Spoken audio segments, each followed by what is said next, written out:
Bienvenue dans la vidéo de présentation de l'éditeur de châssis de Cover. Cette vidéo vous présente différentes manières d'ajouter des châssis à votre devis. Les outils de production tels que la mise en lot, l'optimisation multiprojet, les lancements en commande et en production ne seront pas présentés ici. Dans ce nouveau projet, je complète les informations commerciales, puis je crée ou je choisis mon client. Dans l'écran de devis, je clique sur l'icône Nouveau châssis et choisis un nom de construction. Je choisis ici un nom prédéfini. Puis Cover me propose 3 méthodes de création de châssis, à partir de rien, de forme paramétrique ou de la bibliothèque. Je décide de dessiner ma forme à partir de rien. J'introduis les coordonnées de ma forme.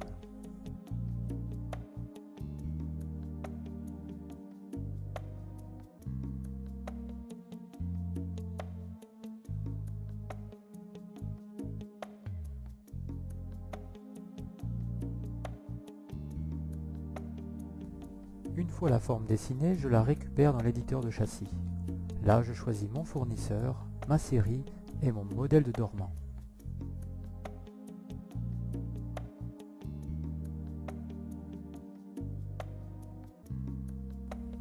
Je décide ensuite d'ajouter une traverse en partie haute.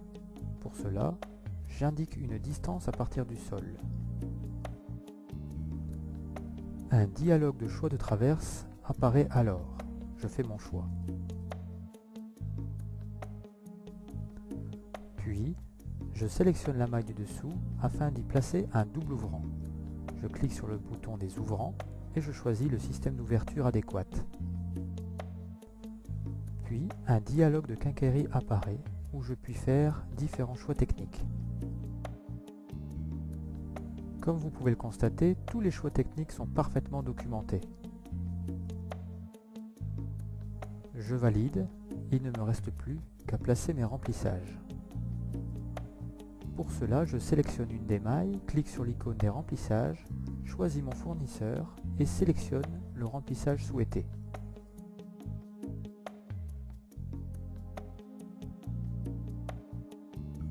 Enfin, il ne me reste plus qu'à définir le coloris du châssis. J'ai un choix de couleur intérieure et extérieure et également de couleur structurée bois. Vérifions à présent l'inertie de ma traverse supérieure. Le logiciel me calcule les inerties minimales pour supporter le poids du remplissage au-dessus de ma traverse ainsi que la pression au vent. Nous constatons ici que notre traverse a des inerties en X et en Y très importantes. Nous pourrions la remplacer par une traverse plus fine. C'est ce que nous allons faire. Pour cela, je retourne dans le dialogue de choix de traverse et en sélectionne une autre.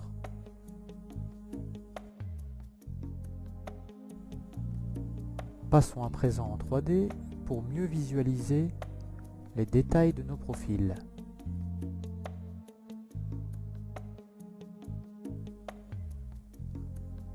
Cliquons sur le mode ligne cachée afin de mieux voir les assemblages de nos profils et par close. La part close n'est pas celle que je souhaitais. Passons en technique et remplaçons-la par une part close moulurée. Et voyons le résultat.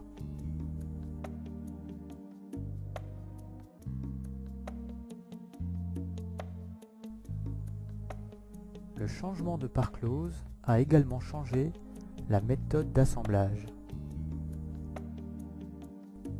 Après avoir fait des choix techniques et esthétiques avec le client, vient la question de la mise en œuvre.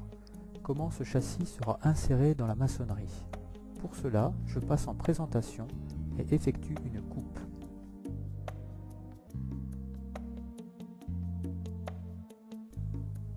Je choisis de faire une coupe horizontale dynamique. Je peux comme ça lui présenter la manière dont les profils sont assemblés entre eux.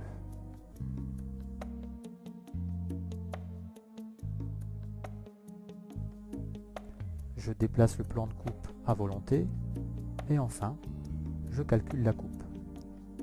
L'ensemble des cotations apparaît et je peux maintenant créer un petit plan expliquant la manière de placer le châssis dans la maçonnerie. Pour commencer, je vais agrémenter mon plan à partir de blocs de maçonnerie prédéfinis, un pour la droite et un pour la gauche.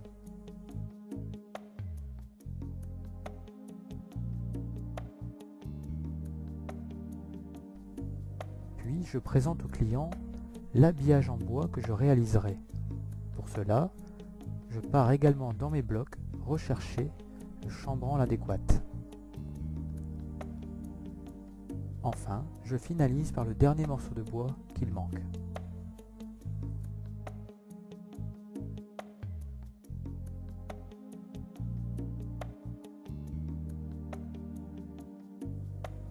Pour que mon dessin soit complet, je place le même hachure que dans le chambranle.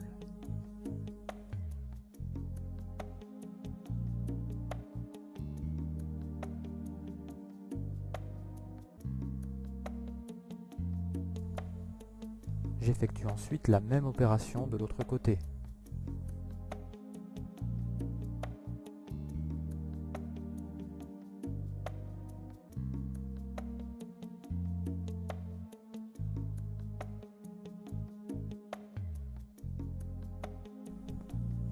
Il ne me reste plus qu'à placer le tout dans un cartouche. Pour cela, j'ai des cartouches prédéfinies à une certaine échelle.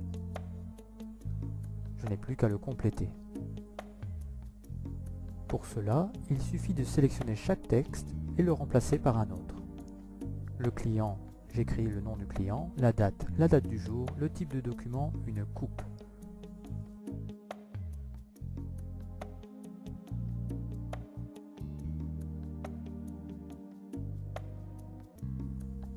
Mon document est à présent terminé, je peux à présent l'imprimer. Il sera imprimé à l'échelle 1/10. Mon plan est rangé dans les vues sur la droite et à tout moment, je peux réouvrir ce document. Je vais à présent sauvegarder mon châssis. Le logiciel me demande si je souhaite réaliser une étude thermique. Pour cela, je peux visualiser l'ensemble des coupes différentes à l'intérieur de mon châssis, avec les UF correspondants, ainsi que les remplissages avec les UG et Psi. Le tout me calcule un UW de châssis. Comme vous pouvez le constater, un UF est à 0. Il me suffit pour cela d'appuyer sur le petit bouton Calcul pour lancer l'analyseur thermique de Cover, qui va automatiquement me déterminer la valeur UF exacte grâce à son solveur élément fini. Le UW de mon châssis est à présent complet. Je retourne dans le devis et calcule le prix. Puis, avant de sortir les documents, je me permets de vérifier les matériaux. Là, tous les matériaux sont rassemblés sous différentes catégories, mais je peux avoir une représentation en arborescence de la constitution du châssis. Nous retrouvons dans cet écran l'ensemble des profils, joints, accessoires, remplissage, quincaillerie et main-d'œuvre à tout niveau dans le châssis, avec le système d'ouverture ainsi que les vantaux. Passons à présent aux documents. Dans cet écran, je coche les documents souhaités, puis clique sur « Générer les documents ». Cover génère des devis au format Word ou OpenOffice, ce qui me permet de préparer une mise en page totalement personnalisable. Des documents commerciaux, techniques et scientifiques sont ensuite affichés. Passons en revue quelques-uns de ces documents.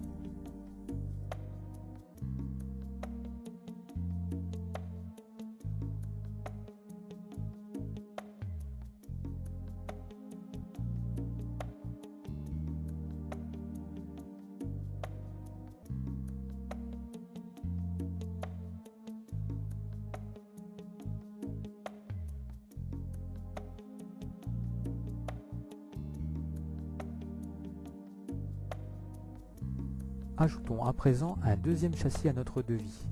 Cette fois-ci, nous partirons d'une forme paramétrique. Une forme paramétrique est un dessin piloté par des variables de dimension que je peux modifier. Choisissons la forme roman et transformons les dimensions.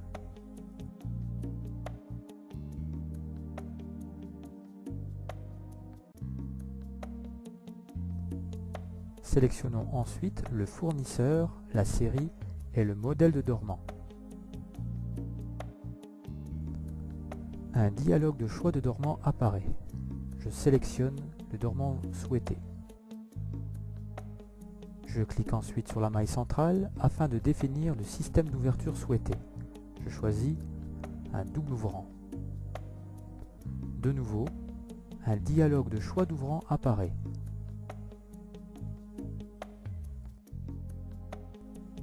Je sélectionne ensuite les mailles de mes vantaux afin d'y placer des traverses basses, depuis le sol à une certaine hauteur. Un dialogue de choix de traverse apparaît.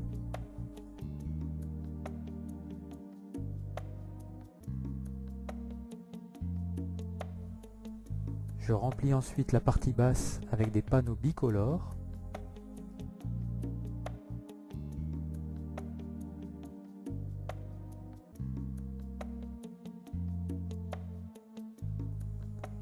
Et la partie haute avec un vitrage.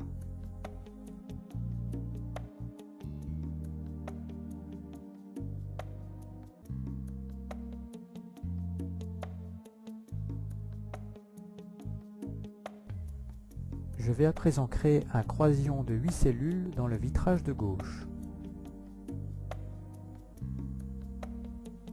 Voici. Un dialogue de choix de petit bois apparaît. Je choisis le petit bois bicouleur. Je copie le croisillon de gauche et je vais le coller dans le vitrage de droite.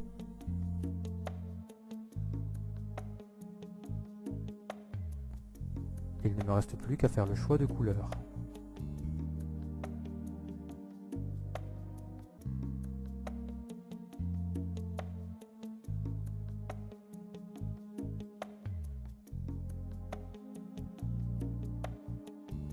Je peux à présent sauver mon châssis et retourner dans mon devis. Je vais à présent créer un châssis de la troisième manière, un châssis de bibliothèque. C'est sans aucun doute la manière la plus rapide d'ajouter un châssis à mon devis.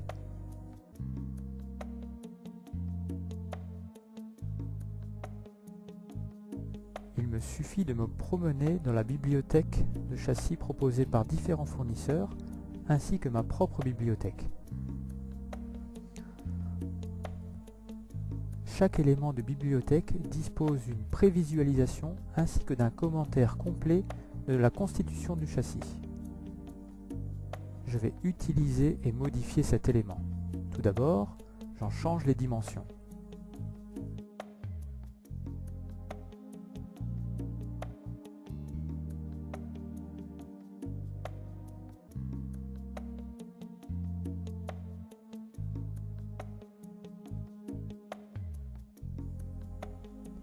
Puis je change la couleur.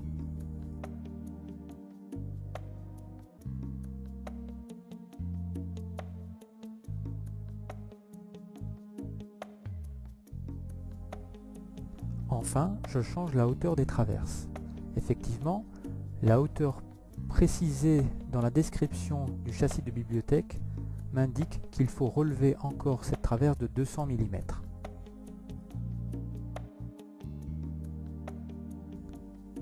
J'effectue ensuite un alignement des autres traverses.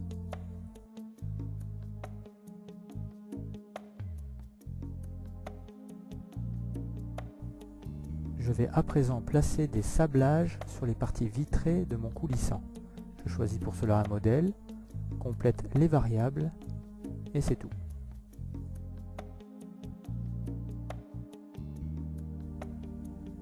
Pour terminer, visualisons à présent le système d'ouverture de ce coulissant et sauvons-le pour retourner dans notre devis.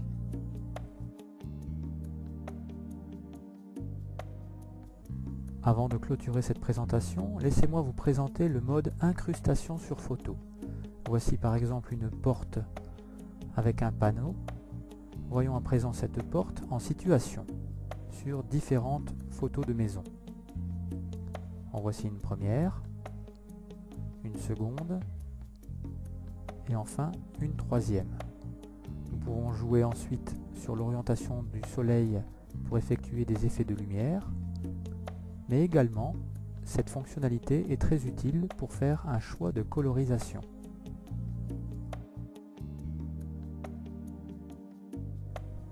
Cette vidéo est à présent terminée. Nous avons pu voir ensemble comment ajouter des châssis dans un devis, comment calculer le prix et sortir des documents. Nous avons réalisé un châssis à partir d'un relevé de cote, à partir d'une forme prédéfinie et à partir d'un fichier de bibliothèque. Nous avons vu comment nous pouvions ajouter des traverses, en vérifier la statique au vent, comment nous pouvions la déplacer, la substituer et en faire des alignements. Nous avons vu qu'il était possible d'ajouter des petits bois, de faire des copier-coller de petits bois et d'ajouter des sablages. Nous avons ensuite vu comment faire une coupe et préparer un plan de pose, comment nous pouvions faire une analyse thermique exacte du châssis et comment enfin nous pouvions mettre notre châssis sur une photo. Je vous remercie de votre attention.